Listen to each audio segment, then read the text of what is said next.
لولاتکی پادشاهک هبو. شوکه دناوا نوینی خدا رازا لیخونکی عجیب دید. دناوا خویدانی دما همه بجارک هشیار بو. لی دمک دریج جباندورا خونا خوا خلاص نبو. دما بو سبه گاسی پاشگو و فیلابازن خواه کر. خونا خواه جوان را گود. جوان خواست کو ببیجن واتیا خوناوی چیا. پیشگو به هفره پیوین.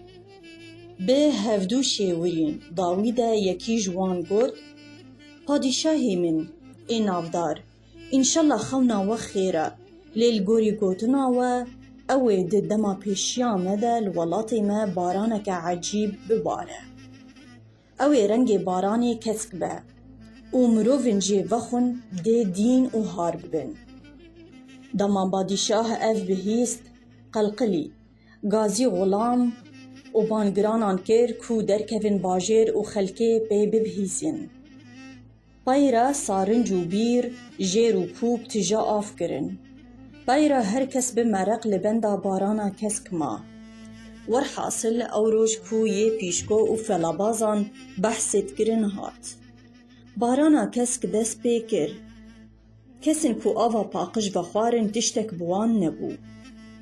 لیین جا آوا کسک بخوارن یکو دین بون. آف تیرا قصره دکه. لیل باجر کسی با عقل نمایه. هنک جوان درتین دیواری قصره و بانگت کن. کالوان بینرین، کالوان. دینکنو، هوونو، کسند قصره دجی درتین حیفاوان و دبیجن. دینون رابن هون دینن. پادشاه جی ویه که دبینه.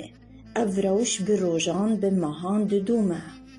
روژه که ایدی پادشاه تحمل ناکه و فرمان ده کسن دورا خواه.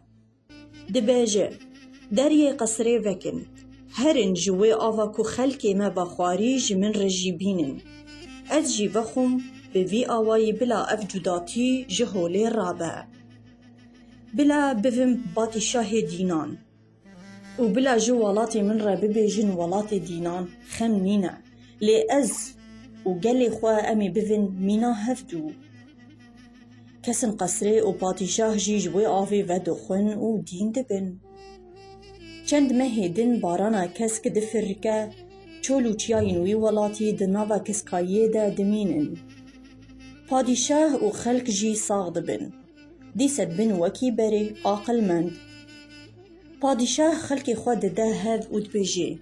از بوره دین بوم و ولاتی من شین بو. ده خوارنان آماده بکن، شاهی بکن، دیواری قصره هلوشینن. ایرو روژا ججن و شاهیه. تف به هفره دخون و دخون و کیفه رادبن دیلانی. جه آسیمانان سی حب هنار بون پارامه.